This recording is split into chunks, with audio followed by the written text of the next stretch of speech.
I didn't plead. I didn't explain myself.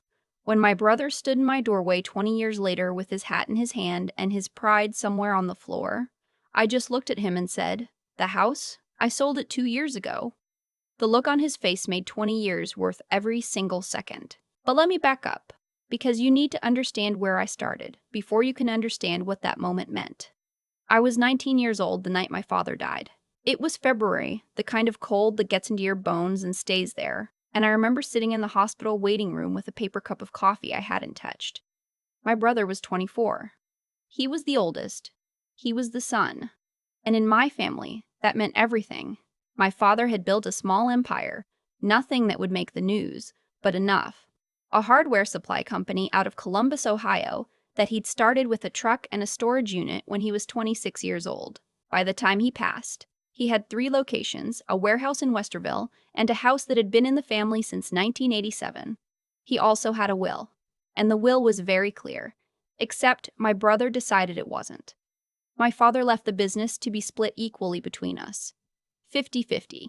I was supposed to receive my share at 21 when I finished my business degree, which my father had specifically paid for because he wanted me to understand the books before I touched them. My brother was to run operations in the interim.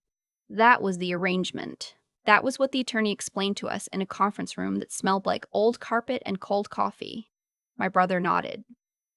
He shook the attorney's hand. He hugged me in the parking lot and said, "Dad would be proud of us." I believed him. For about 8 months, I believed him. For about 8 months, I believed him. Then the calls from suppliers started. Small things at first. A vendor saying payment was late. Another saying our account had been flagged. I was still in school. I was 20 years old and studying accounting and living in a 2-bedroom apartment with a roommate named Tasha who had a cat named Biscuit and strong opinions about dish soap. My life was small and manageable, and I was not paying attention to what was happening 40 minutes north of me. By the time I graduated, there was almost nothing left to split. My brother had restructured the business. Quietly, legally, in a way that was hard to untangle but not impossible to understand once you knew where to look. He bought out the ownership interest through a holding company he'd formed with his wife's family. My 50% had been diluted down through a series of transfers and amendments that, on paper, looked like routine business restructuring. My name was still technically attached. My share was worth about $11,000. The business my father built from a single truck was worth, at the time, close to $2 million. I remember sitting with an attorney, a real one this time, when I found myself after asking around and watching her go through the documents page by page. She didn't say anything for a long time. Then she looked up and said, "He had good advice. Someone walked him through this very carefully." I said, "Can we fight it?" She said, "You can. It will take 3 to 5 years and cost you money you don't have, and there's maybe a 40% chance you walk away with something meaningful." I was 21 years old. I had a degree, a used Honda Civic, about $4,000 in savings, and a brother who had looked me in the eye at our father's funeral and promised to take care of things. I took the $11,000, I signed the paperwork, and I left. I did not cry in the attorney's office. I did not call my brother and scream at him. I did not post about it. I did not tell anyone at Thanksgiving, which I stopped attending after that year anyway. I just left. And I made a decision, quietly, the way I make all my real decisions. I decided that the best revenge I could give myself was to become someone he couldn't ignore. I want to be honest here, because people always want the story to go straight from, "She left with nothing," to, "She became a millionaire." And that's not how it works. That's not how any of it works. The first year was humbling in ways I still don't like to talk about. I moved to Cincinnati because rent was cheaper than Columbus, and I didn't want to be in the same city as my brother. I got a job doing accounts payable for a mid-sized logistics company. The work was fine. It paid $31,000 a year, which sounds like not much because it wasn't. I had a studio apartment with a radiator that clanked all night and a window that faced a brick wall. I ate a lot of rice and frozen vegetables. I learned to make my coffee at home. But I also had the one thing I'd gotten from my father that my brother couldn't steal, which was that I understood how numbers moved. My father used to say that money has a personality. It goes where it's treated well. It leaves when it's ignored. He'd say that at dinner sometimes, when I was a kid, and I thought he was being dramatic. By the time I was 22 years old and studying my company's general ledger at 9 at night because I couldn't sleep, I understood what he meant. I got promoted, not because I was charming. I am not, especially, charming, but because I was accurate. There is a shortage of accurate people in accounts payable. Errors cost companies real money, and most people don't care enough to catch them. I caught them. My manager noticed. Within 2 years, I was making $48,000. Within 3, I was managing a team of 4. I also started doing something that felt embarrassing at the time, and that I'd now recommend to anyone. I found a mentor. Her name was Patricia, and she was 53, and she'd spent her career in financial operations, and she did not sugarcoat anything. She told me that I was technically strong, but that I was playing small, and that if I wanted to build real security, I needed to stop thinking like an employee and start thinking like an owner. I told her I'd tried that, and it hadn't gone well. She said, "So try again with better information." I started putting money away, not in the way people say, not $15 a week into a savings account, but seriously, with a strategy, with a Roth IRA and an index fund portfolio and a spreadsheet I updated every single Sunday morning. I read everything I could find. I became, genuinely, a little boring at parties. When I was 26, I bought a small duplex in a neighborhood just outside Cincinnati that was starting to gentrify. I borrowed from my 401k for the down payment, which I do not recommend as a general strategy, but which I'd run the numbers on until I was certain. I lived in one unit and rented the other. The rent from that unit covered most of my mortgage. I was not rich. I want to be very clear about that. But I was building something, and it was mine, and nobody had a holding company set up to take it from me. By 30, I had 3 properties. By 33, I was earning more from real estate than from my salary. By 35, I left the logistics company, got my real estate license, and started doing acquisitions consulting for small investors. People who were where I'd been at 26, but who didn't have the time or the knowledge to run the numbers themselves. I was not flashy about any of this. I drove a sensible car. I didn't post on social media. I wore the same winter coat for 6 years because I liked it and it was warm and I didn't care what anyone thought about it. My life was mine. It was quiet and deliberate and exactly what I wanted it to be. And my brother? I knew things in the way you know things when you're from a small enough world. Mutual acquaintances, occasional secondhand information. I knew the business had peaked and plateaued. I knew he'd had a difficult partnership dispute with his wife's family after their divorce. I knew one of the Columbus locations had closed. I didn't dwell on it.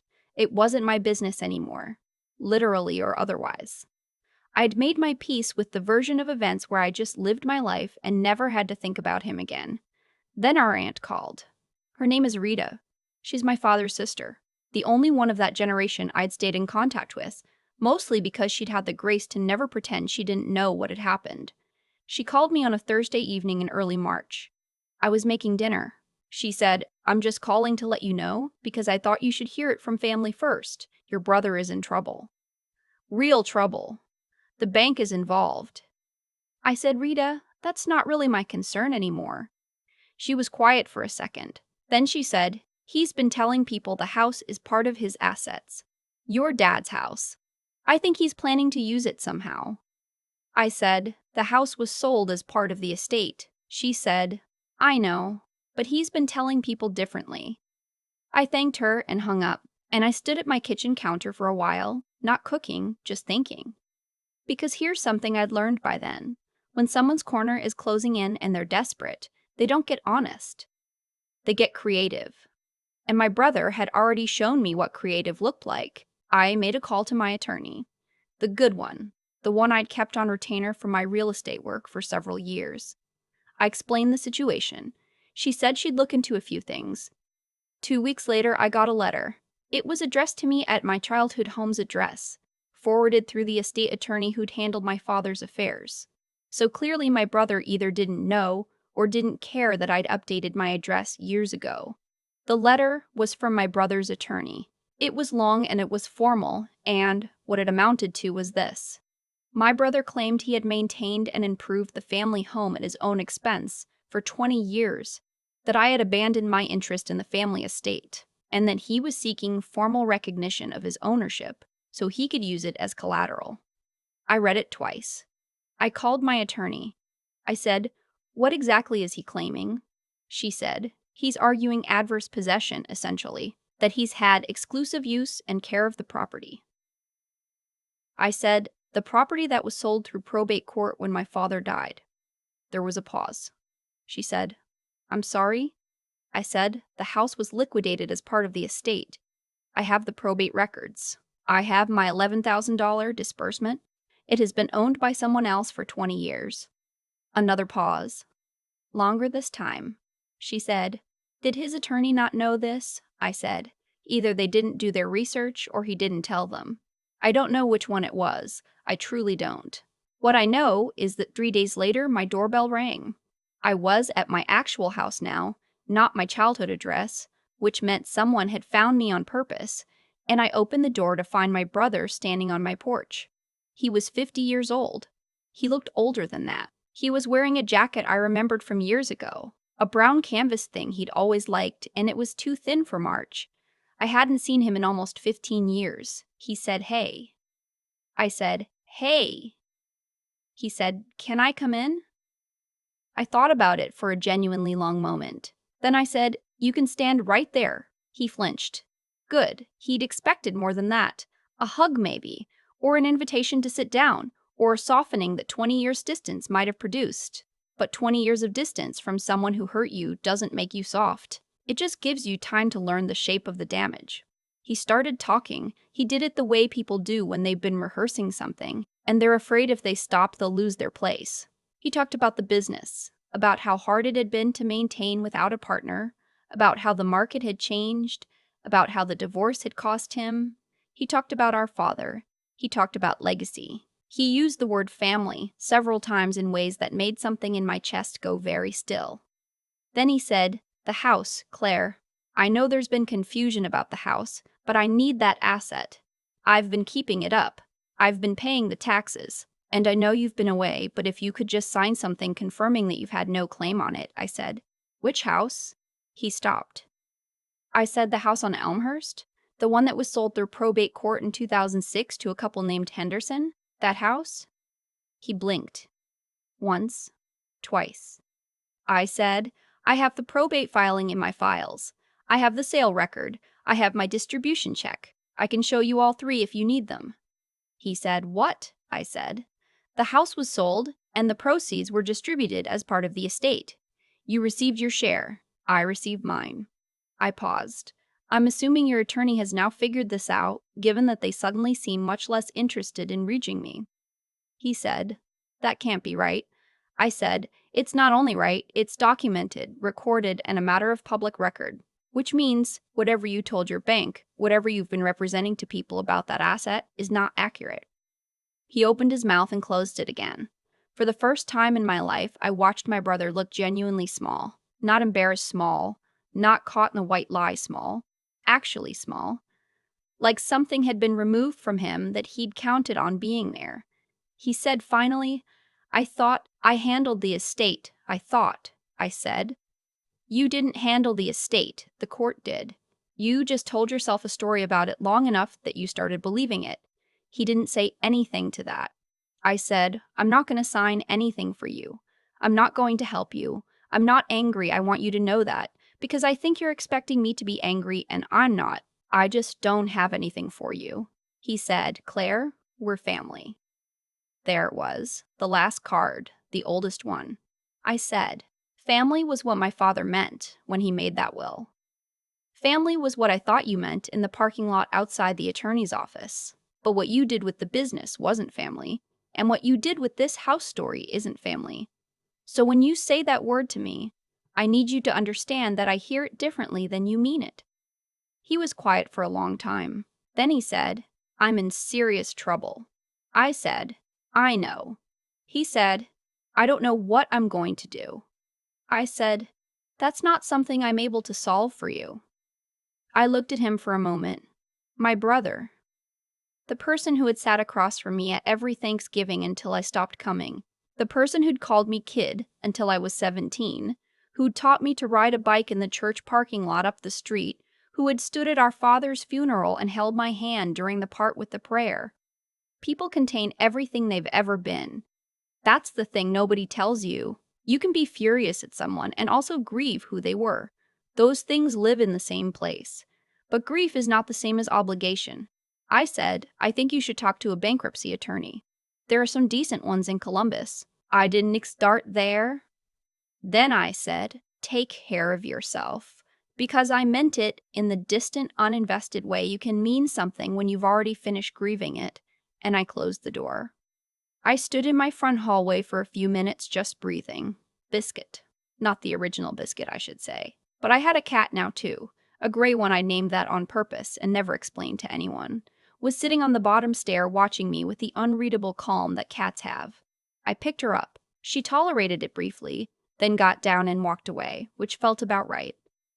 I called Patricia that evening because she was one of the few people who knew the whole history. She listened to the whole thing. When I finished, she said, "How do you feel?" I said, "Honestly, like I've been carrying something very heavy for a long time, and I just put it down."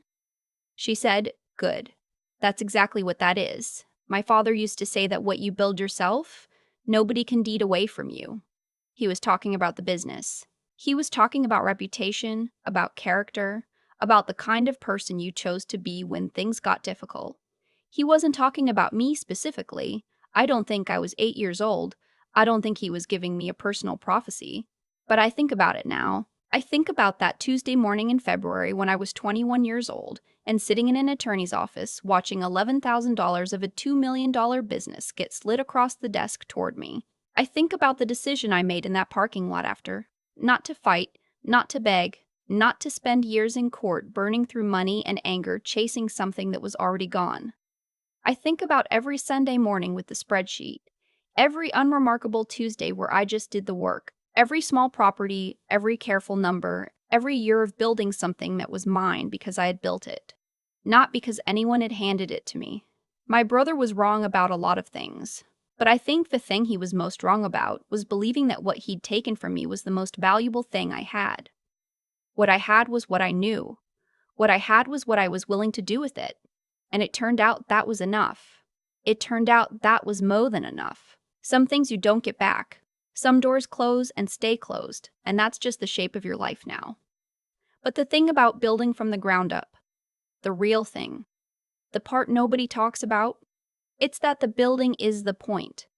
The security isn't just what you end up with. It's the fact that you know down to your bones how it was made. Nobody can take that. Nobody can restructure it, dilute it, or deed it to a holding company. It's just yours. There's a version of this story where I spend 20 years angry, where I check the Columbus business listings every few months just to see how things are going, where I keep score. I know people who live that way, not because they're bad people, but because the wound never closed, and keeping track of the wound feels like doing something. I chose differently.